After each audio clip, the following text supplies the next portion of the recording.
Howdy, folks. I'm Caleb, and welcome to Influ-Men-Sirs, the podcast where we explore influential men and their influence on men and the broader conversation around masculinity as a whole. With me, as usual, are my fellow Influ-Men-Sirs, Frank Jardine. Hello, Internet. I'm Frank Jardine.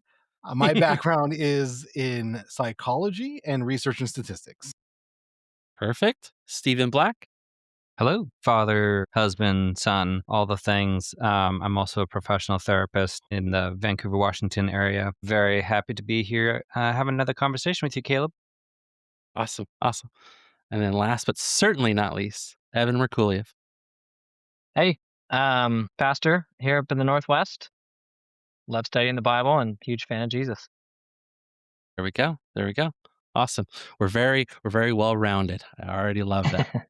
So with this fellow we're going to review today, we're going to have a lot of different input and insight, which would be great. But yeah, so for today's episode, we'll be discussing Dr. Jordan Peterson, the notoriously beloved and notoriously hated clinical psychologist out of the University of Toronto. So before we dive in, I thought I'd give a brief overview of the fellow we have in mind, giving you a brief description of Peterson. So he is a Canadian psychologist, author, and speaker known for his mix of psychology, philosophy, and cultural commentary.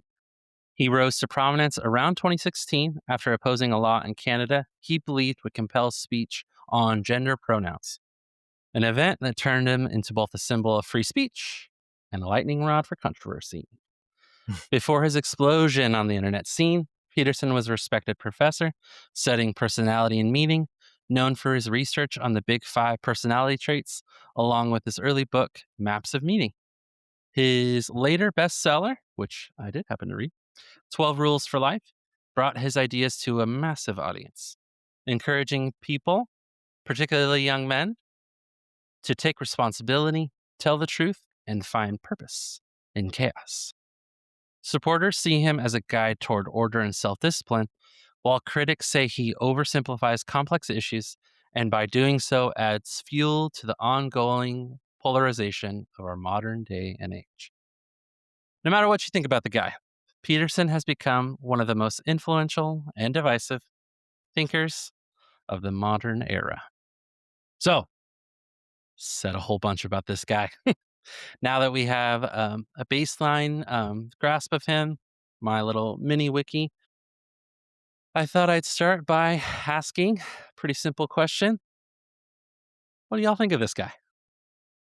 Why don't we start with Frank? Personally, I am not a huge fan. I was of his early work. I think when he first got famous, and he was the quote unquote free speech advocate, I actually agreed with him, even though I didn't really buy into 100% of his premise. Forcing people to say something that they don't want to say is kind of, our shtick here in America. Not, First Amendment rights and all that, but, sure, no one should tell you you have to call someone by their name and not their dead name, or to use their preferred pronouns. You don't have to do that, but you can also be an asshole, and that's your right to do it. So he's very controversial. I liked his early work, and I do enjoy his career path. Even it's still magnetic for whatever reason. I still watch what he does. So How about Steven? Yeah. I consume Peterson, if I may use those words, in the way that I've consumed a lot of popular figures, in the sense that I've seen the clips that he's posted on YouTube, I've gotten the sound bites, absolutely. And in as much as I have consumed Peterson, I've enjoyed and appreciated it. I've resonated with a lot of what he said. And I think that he does a good job at holding a lot of things. My perception of him is that he is a relatively dialectic individual, and I appreciate that a lot. I appreciate hearing him grappling with faith. Although I don't know if Peterson knows where Peterson stands on issues of religion and faith, but the fact that he does hold space open to the mystical and at the same time like the psychological. There are a lot of people who have a hard time with that, and I appreciate that he engages with those conversations. So I've liked what I've heard from him, and also I just gotta say this, I just gotta throw that out there because we are talking about man and masculinity and stuff. The man is always well dressed. Like I cannot think of a single time I've seen him recently where I'm like, that is not a handsome suit. I can't think of a single time. I So, actually I think 100% when you were agree. talking earlier, Caleb, about what draws a lot of men to Peterson, I was like, I think it is his suits, actually. I think that might be it. Like something with the suits, like 5 o'clock shadows. He's narrowed down his image. He's dapper AF, you might He's say. that. That's a good word. Yeah. What you got, Evan? I resonate with both of what you guys just said on a lot of levels. I was very captivated by him for a while, and it was mostly maybe in the first kind of Maps of Meaning era. I think when he was kind of getting a little bit of rise immediately, and I tried to read his book. It was really hard, and so I watched the YouTube lectures that he put out there at the same time, which really helped. And I thought his stuff was super interesting for a long time, and then I kind of came around to the understanding that he never really arrives at a point when he talks, and so that kind of turned me off of it for a little while. I have a very kind of analytic, philosophical way of seeing things much of the time. My Enneagram 1, and Caleb can explain that better than I can, but I think a lot of that caused me to kind of drift away. I'm like, well, he's not really grounding much of what he says right now in anything super foundational. So Yeah. I think he makes a lot of good points, and like you said, Stephen holds space for a lot of things, which is really good for people to wrestle with. But it's waned over the years for me. Absolutely. I mean, I think that so when we floated this idea of doing this gentleman in question, I kind of just thought about like YouTube algorithms and kind of how he captured it so well. There's something about him that is like a healthier conservatism in my estimation, as far as you could do a lot worse, a Yeah. lot worse. As far as someone who, and maybe this is something that we'll debate or maybe feel a little differently about, I don't think he's necessarily a bad faith actor. There are sometimes when he'll say things that kind of feels like it could be that way, or he's trying to intentionally get a rise. But through watching his documentary, losing the title right now, but it came out in 2019, reading 12 Rules for Life, and a lot of his other work, I do genuinely think that he is trying to be a positive example with his thinking, with his ideas. And I think I see a lot of just a different note that I was kind of making is I think he kind of spoke to a vacuum that arose in lieu of the internet and its craziness and these algorithms and all this kind of stuff. He kind of gave men direction that, in a lot of ways, in my opinion, again, I think is mostly sound. The stuff that I don't think is sound, though, I really don't think is sound. And I'm sure that we'll get to that with time. But yeah, kind of briefly to Evan's note, he was throwing me a little bit of a bone talking about Enneagram earlier. I kind of like having time spent giving what I would suspect would be his personality via that archetypal lens, which again we'll kind of get to it, but it's kind of funny because this is a lot of the research he's done, but it's through a different personality model, one which I don't think is as good. Sorry, Jordan, it's just not as good. But I get a lot of what I would consider type 5 energy. So type 5 is called the investigator. And again, this is not an Enneagram pod. We'll not go too inside baseball on this, but just really, really quick, snappy thing. Type 5s are really, truly, in a stereotypical sense, the academics, the thinkers, the philosophers. So they're really concerned with capital T truth.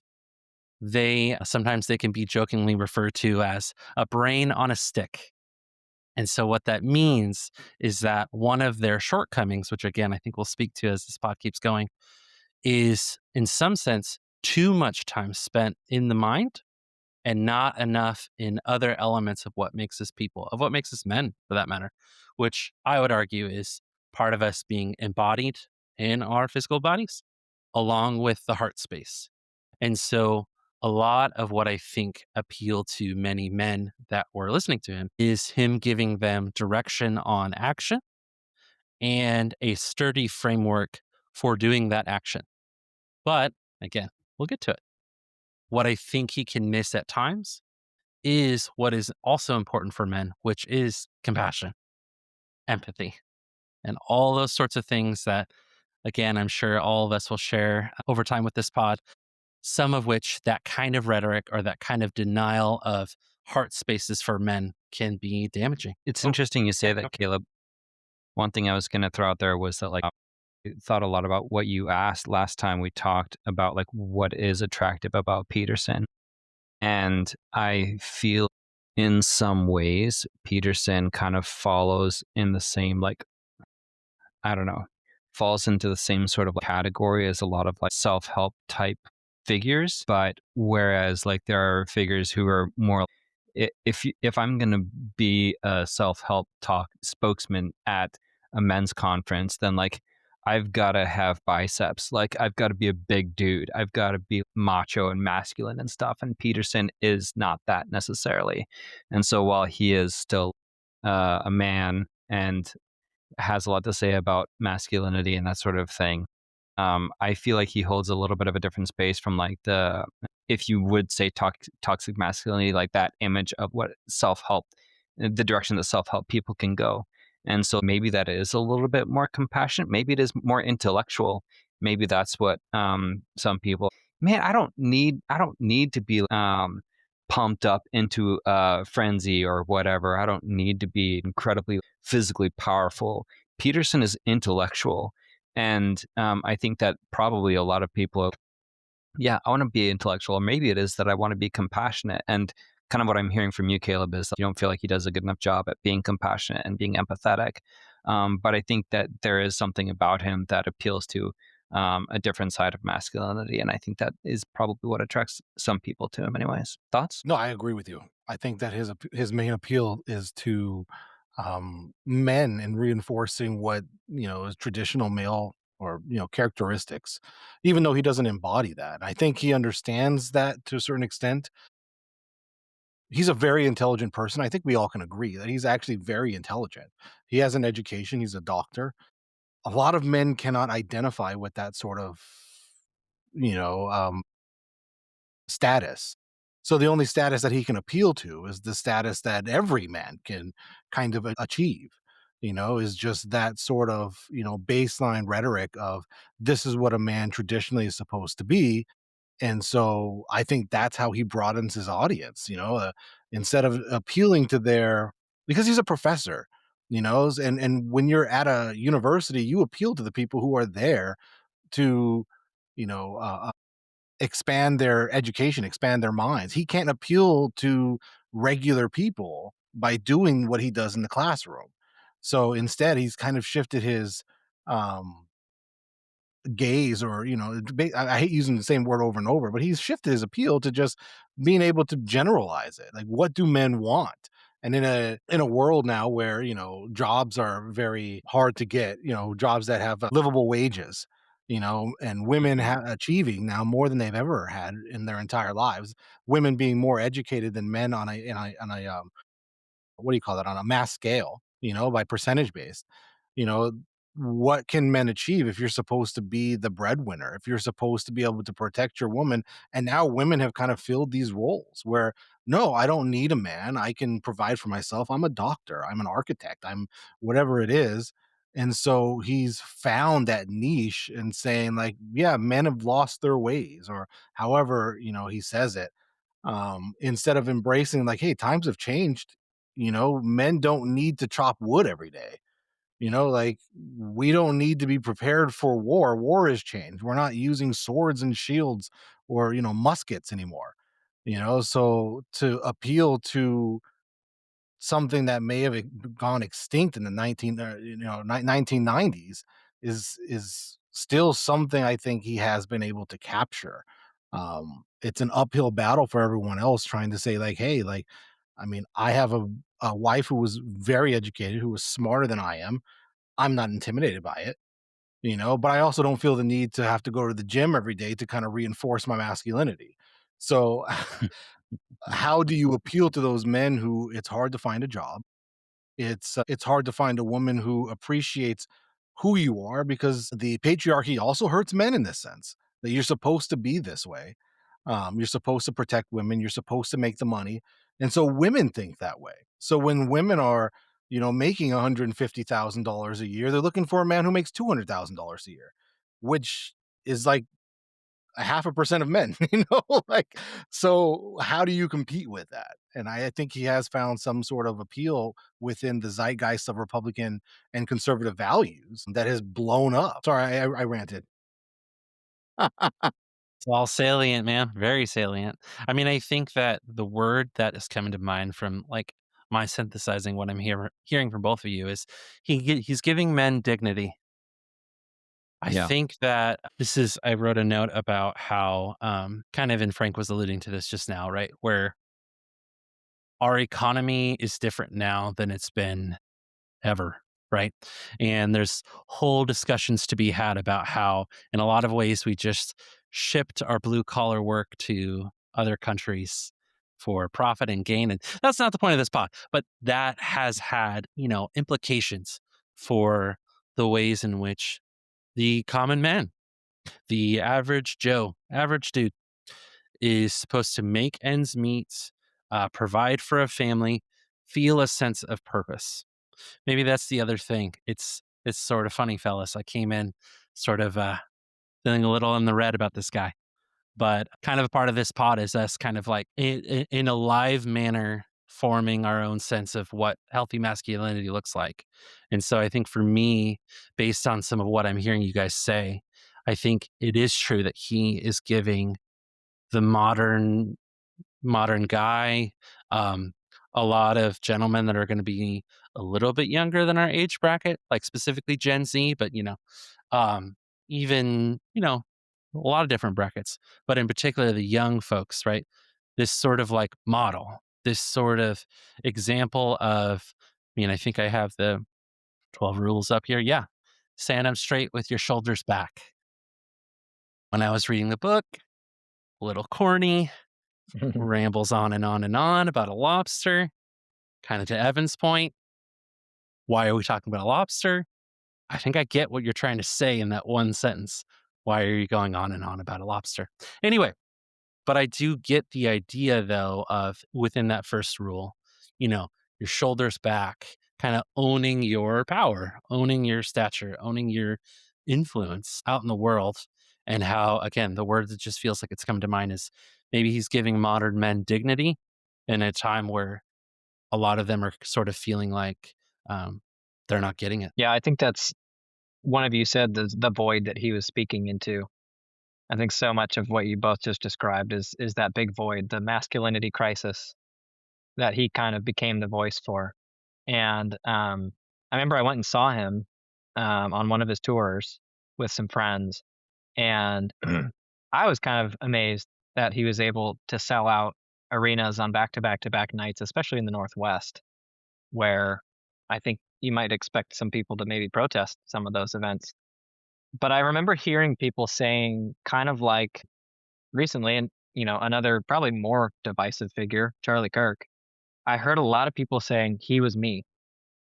And so, but with both these guys. And so when it came to Peterson, I think that void he was speaking into, a lot of people were able to hear that and be like, oh, that's what's been missing. He was me. I think it's interesting you mentioned Charlie Kirk, Evan.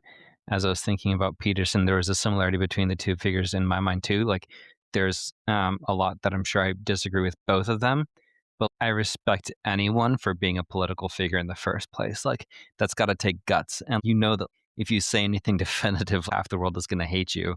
And so there is this. I heard someone say of Charlie that like he stood for discourse, and I feel the same thing for Peterson. He's trying to have conversations, in the classes that he's taught, in the work that he's done. He's trying to like promote conversations around topics that are important to him, and I'm like, I respect that. Even when we stand at odds, I'm still going to respect political figures for being political and for being outspoken. It's funny that the elephant in the room is now in the room, and we're talking about obviously Charlie Kirk himself and his influence, and obviously him being, I guess we could kind of argue, like ideologically related at some level, right? Not perfectly, but I will say, I actually, to Peterson's defense, and yeah, maybe this pod will be canceled before we even get started because people get upset about some of what was said. But I just think that there is a manner that when Peterson is engaging with things, I don't see it in the same kind of antagonistic way that I saw from Kirk, Oh, that I absolutely. see from Shapiro, that I see Absolutely. from these 100%. other conservative figureheads, where believe what you will, discuss what you will, but there's something about the way that they spoke to things that felt like it was, you know, very dichotomous. We are the good guys, they are the bad guys. And as time has gone on, I think Peterson's kind of dipped into those waters a little bit more than he did at the beginning. I truly don't think he intended to start that way. Back to the Canadian bill, I should know off the cuff. Maybe one of you guys can search really quickly what it was think it was titled. C-16. Yes. Yeah. C-16. Um, when watching the doc, and my wife Alexis was watching with me, there is some element to what he was speaking to that I understand. But it still felt like the implications. I mean, this is one of the big, maybe I'm going back to cold on this guy. But one of the things that I felt frustrated with in reading his book, 12 Rules, and some of his other material is he'll have a really salient point and then he'll extrapolate in an absurd manner. Like, that is what I feel like I consistently hear and what frustrates me, where while on the one hand, he can, like we've rightfully been stating, give men dignity, which is really important, really important. I mean, the whole point of this pod in one way or another is to do that, right? That's really important to me. I'm sure to all of y'all. I could speak for y'all. But there's something about, I don't know, there's just something to his style where he takes things that we all know to be nuanced, and going back to the whole idea of, speaking to, I think Frank, you were saying this, maybe Steven, I forget. But speaking to, like, he is kind of approaching the common man or the average guy, right? That maybe isn't educated or, doesn't have a bachelor's, let alone a master's, let alone a PhD. Uh, but the issue is speaking to them and their sense of dignity, sense of pride is a wonderful thing. But the reductionistic extrapolations, they are bothersome for me. I'll leave that out to the void. Any of y'all can pick up from that. What I think I'm hearing from you, Caleb, is that you're frustrated with this communication style. I wonder if you could explain a little bit more what you mean about extrapolations. And I am also very curious to hear from you and Frank, you as well, if there are any specific issues that don't sit well with you about Peterson. Go for it, Frank. Are there anything that doesn't sit well with Jordan Peterson for me? Well, I mean, there's quite a bit, but I think one of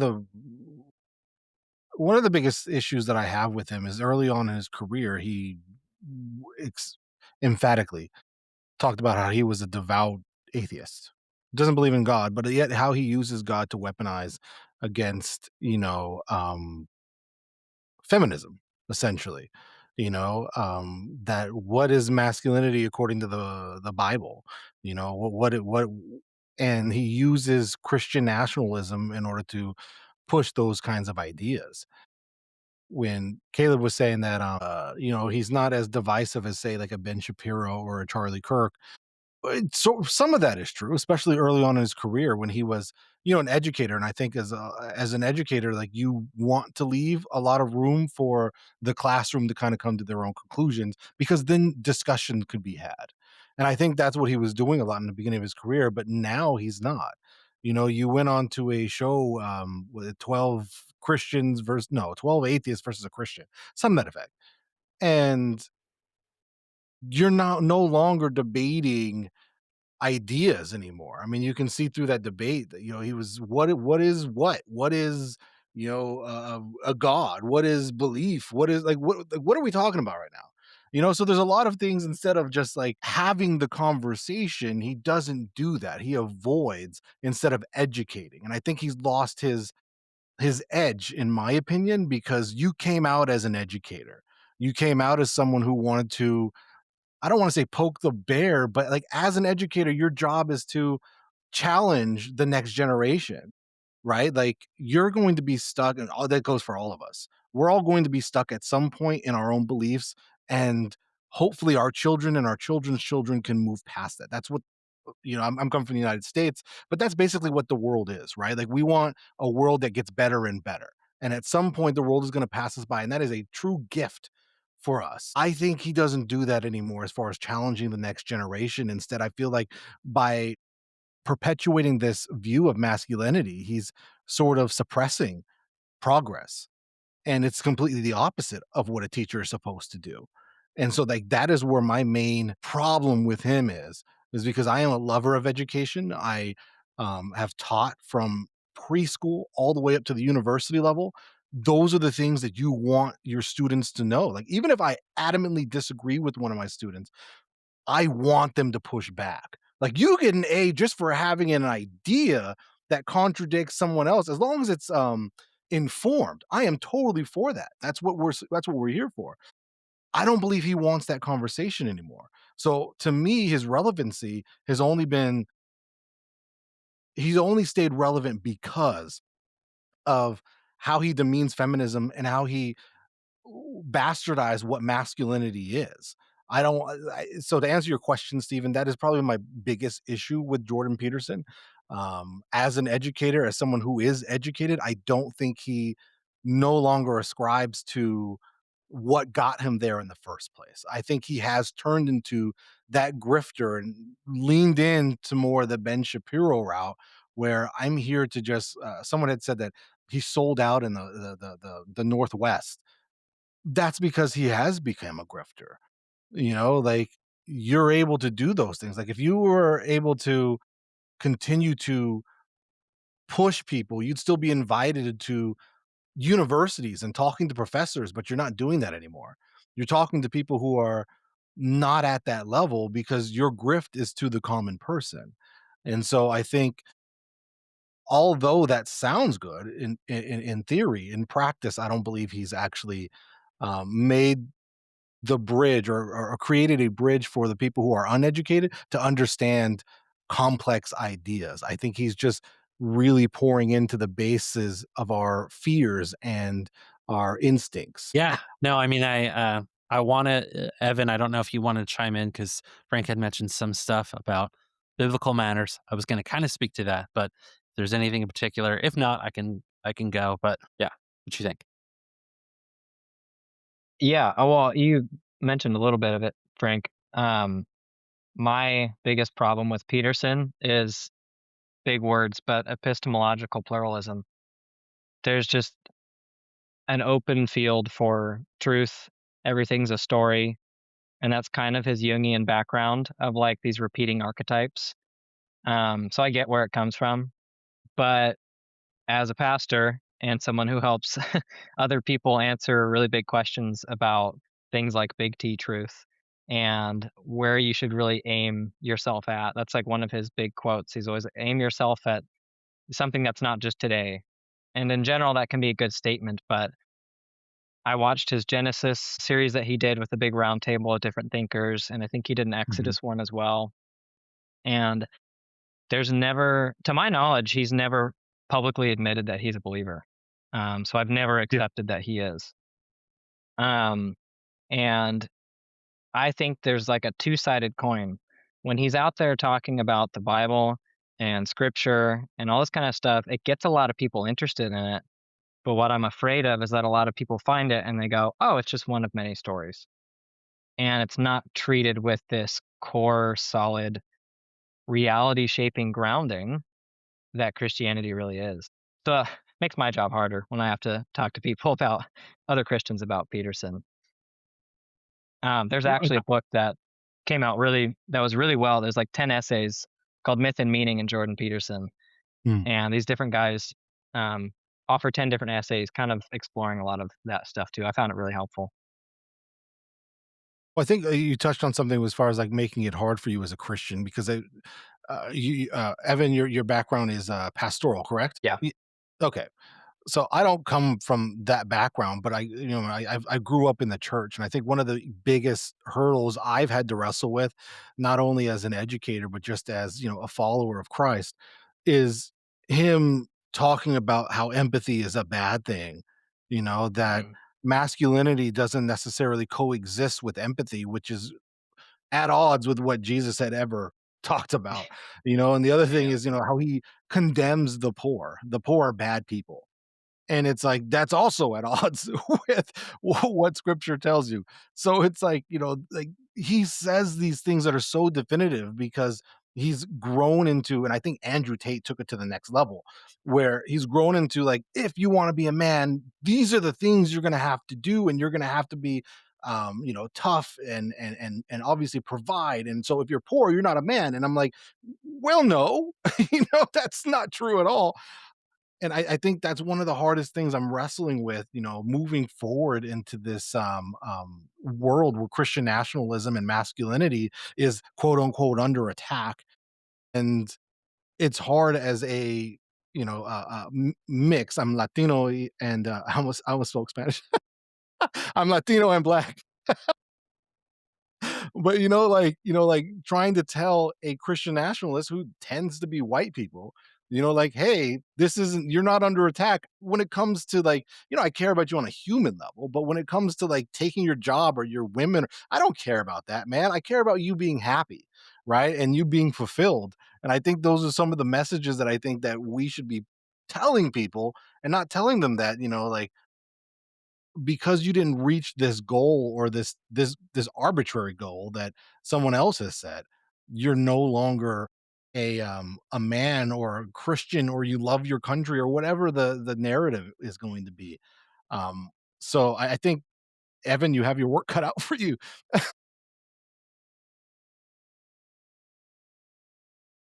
Yeah, I love that you guys just like threw me a softball because in my notes, after hearing again the 12 rules, I read his big book, documentary, a lot of podcasts and things. On the one hand, I don't think he's scientific enough. So, one thing that my wife noted, who she is a researcher herself. So, I'll keep saying my wife said this, my wife said that.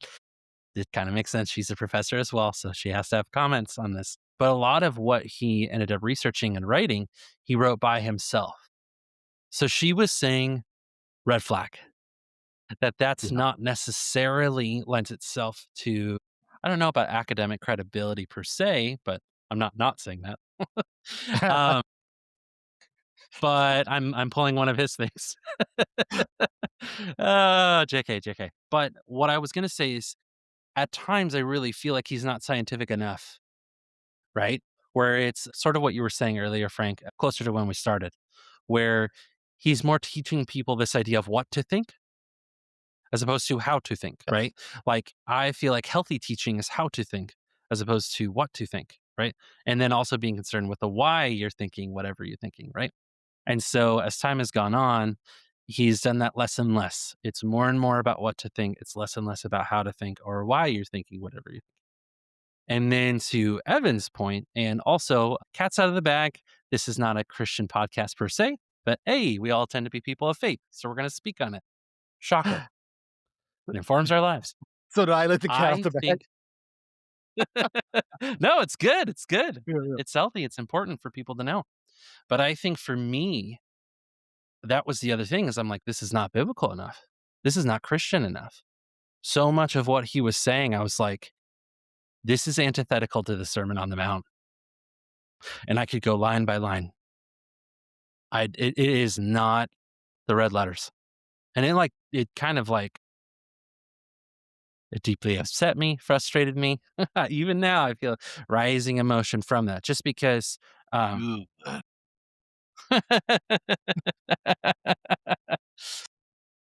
I just don't think it's healthy to, especially we're talking about Christian nationalism, we're talking about, this crisis of masculinity. I mean, for goodness sake, we're masculinity pod and, notion of Jesus has emerged. He's quite the masculine model, right? Maybe we ought to emulate him. That's a crazy thought. I feel like a lot of what he taught is not really lining up with what Peterson taught. The things about dignity, the things about respect, the things about, in some ways, even like protection of women in the healthiest sense. Yes, absolutely on board with. Really think it's healthy when he talks about that. But the other notion I was kind of saying is like, can you please just stay in psychology? Don't go culture. Don't go sociology. Don't go Bible. No, please don't do that. I think what you just said, Caleb, that's, I don't know, staying in your own lane kind of thing to some degree, but not that it's bad to venture out into other disciplines. But when people call him a philosopher, I don't think he holds his cards at all with other Mm. philosophers. Because when he dips into the realm of philosophical topics, you can see things fall short really quickly. Whereas when he's talking about psychology and psychoanalytics and stuff that he's to be respected in that field, okay, he knows what he's talking about. What you got, Steven? Silent observer. Well, I'm just enjoying this. I love talking with you guys. I'm just having fun over here, TBH. You're being such a therapist. You know, I'm just, you know, I hear you guys doing your own work, so I'm just here to facilitate that, Caleb. That's what I'm yep. doing. Look at that. Oh, Therapy is gonna well, therapize, huh? that's right. We kind of can't help it. It will emerge over time. Absolutely. Well, as podcasts tend to do, you guys already answered some of my questions. Well done. I guess maybe to speak a little bit, we've hinted at it, on and off, but just real quick. And I think Frank, you were the one that was mentioning this more directly. Is his influence specifically with men? Has it plateaued? Is it increasing? Is it shrinking? What do we think? I think it's plateaued, and I think what we're going to see is starting to a rollback in some of these views of masculinity, and not because feminism is working, but because the machismo, like patriarchy, is failing. Right? Like you're telling these men to be all these things, but the most salient jobs out there to provide are tech jobs behind a desk, or being some sort of clerk, or work from home. You're not asking them to hit the mines anymore. Like that's just not what it is anymore. Women are waking up to this kind of things. You see a big gap, and I can't remember the statistic, and I got to look up the study, but where Gen Z women are dating much older men because their own age group just doesn't cut it anymore. Like they're so toxic around their age group. They're dating people in their 40s and 50s. And so like you're suddenly going to start losing out on potential prospects or women because of your own toxicity. And so at some point it's going to come back to you and you're going to be like, okay, maybe it's me and not all these women. Like maybe it is Andrew Tate who has been accused of human atrocities, and giving me advice on how to be a man wasn't probably the best idea for me to listen. So I think at some point we're going to see the cliff. Like the people who are talking the most about masculinity is Ben Shapiro, who is 5'2", and literally stands on, figuratively and literally stands on his soapbox, in order to talk to people while maintaining that he doesn't have freedom of speech. But every year he's invited to Harvard or Berkeley to talk. So, at some point, someone's going to realize that this is not working and we're listening to liars, and the people that are actually telling the truth are being drowned out because it's not as provocative. So to answer your question more succinctly, Jordan Peterson's reach is at a standstill. And I think we're seeing that in real time, but I also believe, and this sucks because when we look at his career, there was an issue he had with drugs. I can't remember if he overdosed or something, but right around that time is about the time where, in my opinion, his view shifted and it became irrelevant. And when he stopped asking the relevant questions for society to start thinking, and I hope it wasn't the drugs, but it looks like it may have been something to that effect. Um, and so I think because we are watching people like this start to fall under the weight of their own words or reputation, we're going to start to see a new generation of men who are more empathetic, who understand masculinity isn't about, brutalizing someone else or being over masculine over some other woman or being intimidated by women having education. They're going to realize that sometimes egalitarian societies are beautiful, and it's okay. It's okay if you want to be a stay-at-home dad. That's beautiful. I myself, I'm better with kids. I know that. My wife and I have already had this discussion. I'm wonderful with kids. Like I get them. They're awesome, and but that's what makes me a good teacher too. Like that's cool. And that's okay if that's you. So go ahead and be the nurse if you're a man. Go ahead and be the teacher. Go ahead and be a stay-at-home mom, stay-at-home dad. If the wife is making tons of money, why do you both need to be away from the house if she can provide? This is about like what's best for the future, what's best for your relationship. And I think we're starting to see these changes. Unfortunately, change happens very slowly, so we got to endure the next, I'd say, the next 4 or 5 years, before we start seeing tangible differences. Yeah, I think I agree with you, Frank, that Peterson and folks like him, I feel like we're starting to get kind of more savvy with these algorithms. I think we're starting to see that they're designed to make us feel a kind of way so that we'll buy a kind of thing. Like, I think that maybe the concern, and you also spoke to this a little bit earlier about like Gen Z women tending to want to date a little bit older.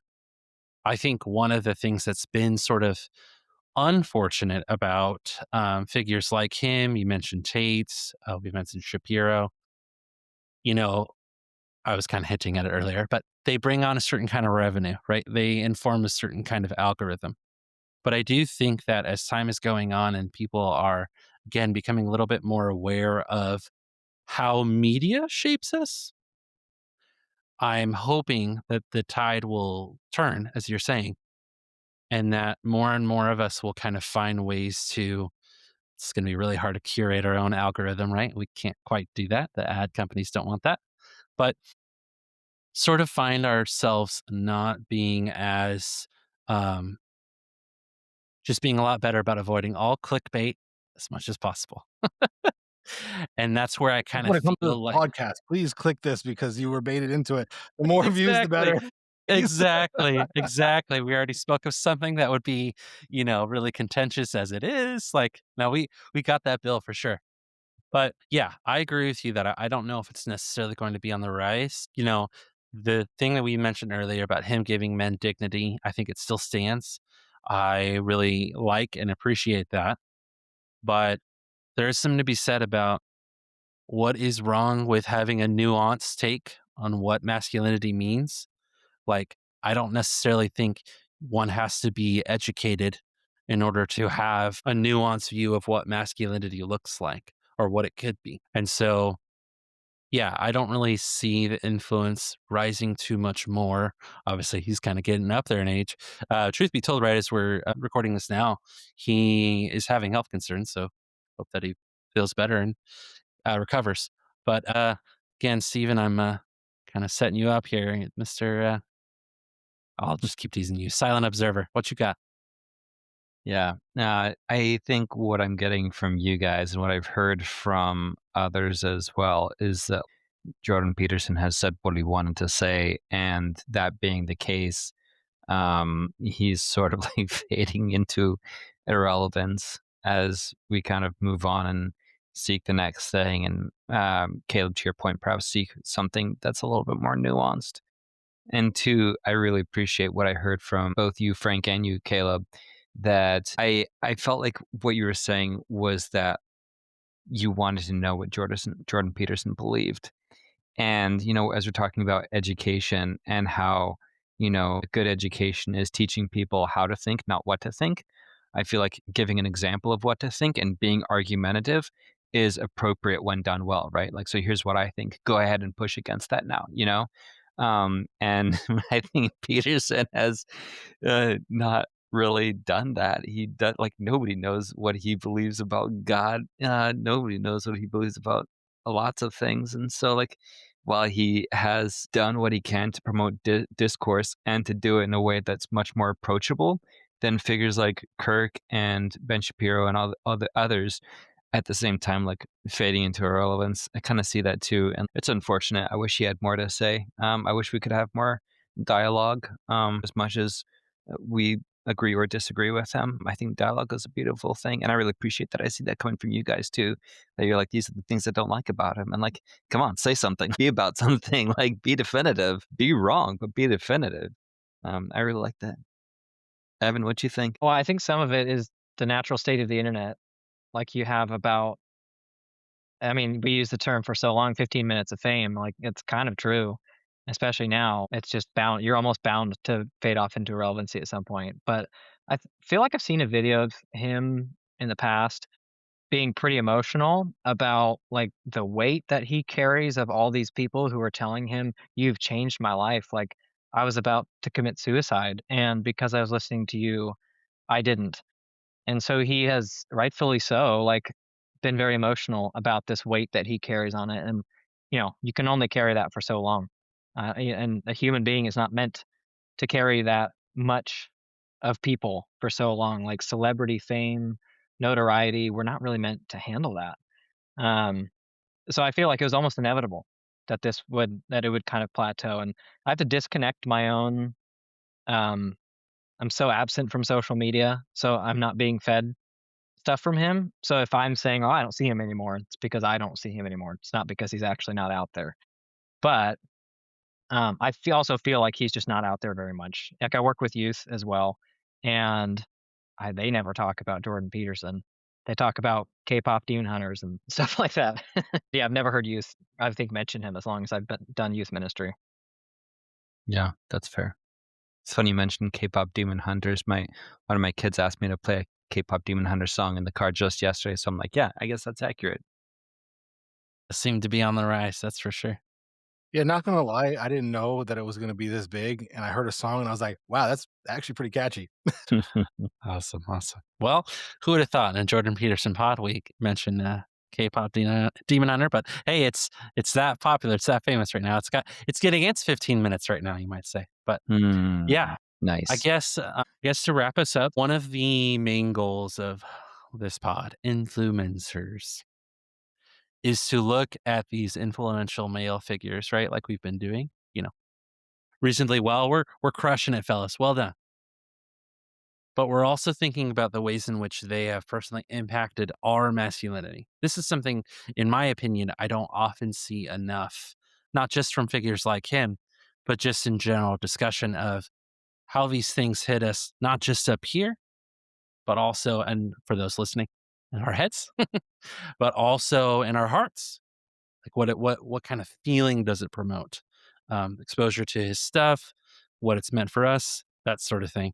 So maybe what I'll do is I'll kind of head off this question, answer it for myself, and y'all can answer however you'd like. But I think that again, just being on the more personal side of things, when I hear people like Peterson or Shapiro or Tate or whatever it may be, I get a certain I feel like they're speaking to a masculinity that I don't experience. And sometimes it almost feels like it can creep into my experience as a form of shame that I don't think of things so clearly black and white, that I don't so ardently hold to this position, speak with truth, these other sorts of assertions that they tend to state. Um, and it can make me feel like, well, do I stand for things, or are there things that are important for me? Obviously, as an older person now, I'm starting to be like, yes, very much. I still do stand for things. And I don't necessarily have to stand for it in the way that they're wanting me to, though, at the same time. But yeah, that's just a little bit of how his stuff and folks like him have kind of hit me. But yeah, curious for any of y'all, again, more answering on the personal side, how his stuff, his material impacts you. I think, if you look at just I'm obviously anecdotal, but comparing it to their list of things, what's masculine. I played college football. I've trained in Muay Thai. I've done jujitsu. Um, I love beer and having an occasional cigar. I'd be your prototypical masculine man, and I am.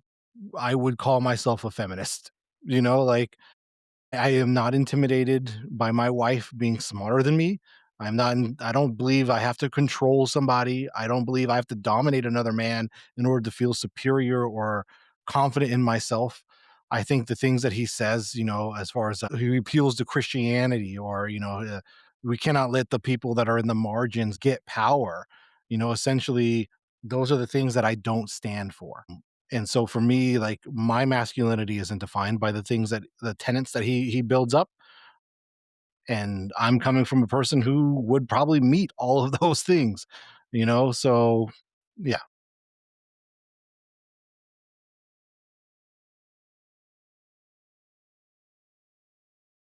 Awesome. How about you, Evan? Um, what about Peterson's masculinity appeals or doesn't appeal to you personally? I maybe set it up a little bit in the beginning, how it really appealed to me at one point in my life and then waned over time for so many reasons. But that I was very much captured by that Daily Wire sphere of masculinity.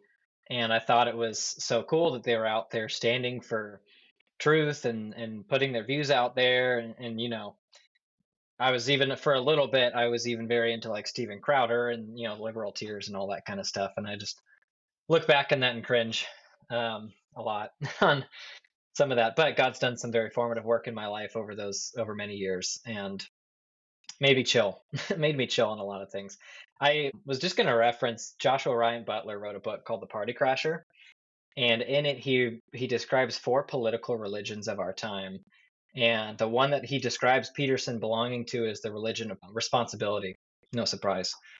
And it's very much the like pull yourself up by your bootstraps kind of stuff. Um, and that really did hit me for a while because I was a single young man and trying to find my way in the world. I tried to join the military, that didn't work, and I was like, man, I have to do something to make something of myself.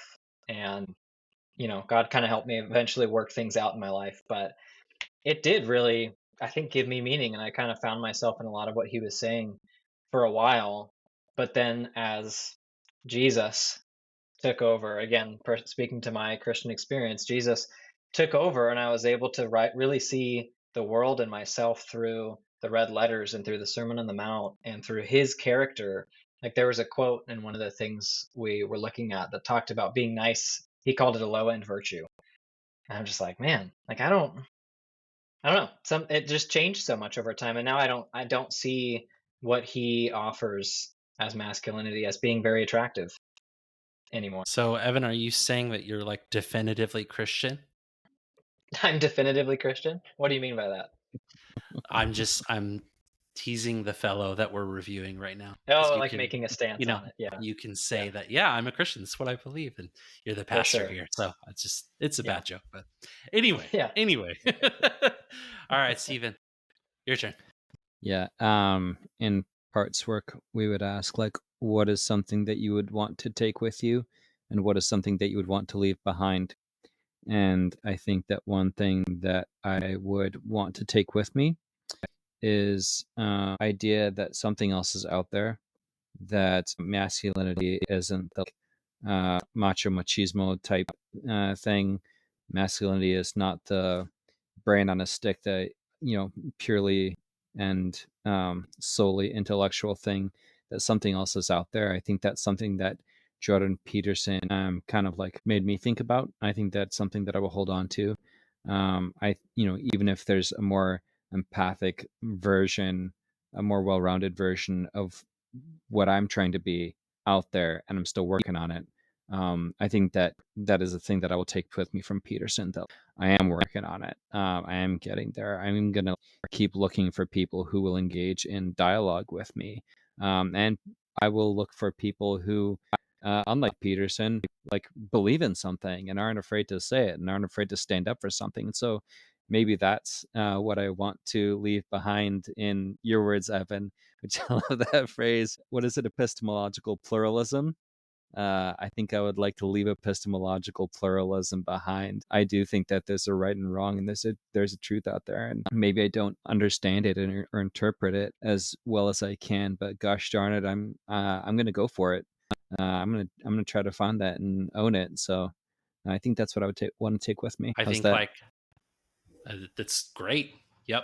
You wrapped it up quite well. I mean, the only other thing that I can say, or I feel like we're all sort of hinting at it with a variety of answers we've given, is too much emphasis on the individual, right? From so Mm, many different angles, we're all speaking to how it's important that masculinity is a corporate thing, right? mm-hmm, Like mm-hmm, between all four of us here, right? Like we are informing each other about our own masculinity, about the masculinity that we're seeing in the other, and how, Evan's going to be good at things that I struggle with, right? And I'm going to be good at things that Steven struggles with, and on it goes, right?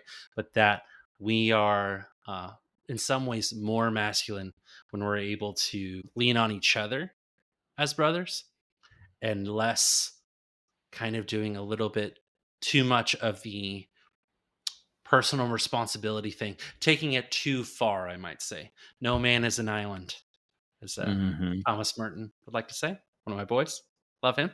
Yep, yep, And I absolutely. think that that's one of the core points of this pod is that really, truly, I'm not an island, Frank's not an island, Evan's not an island, Steven's not an island.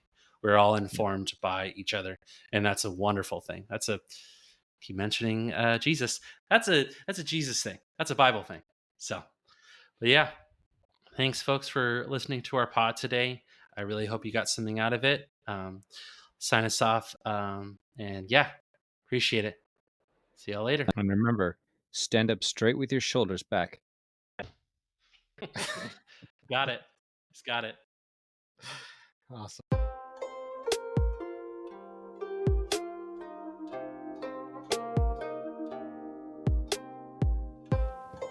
Hey, y'all. Caleb here. Thank you for listening to our show today. Please like and subscribe wherever the heck you listen to pods. And make sure to follow us on all the socials at Influ-Men-Sirs. That is INFLU-men-sirs. We'll see you next time. Peace.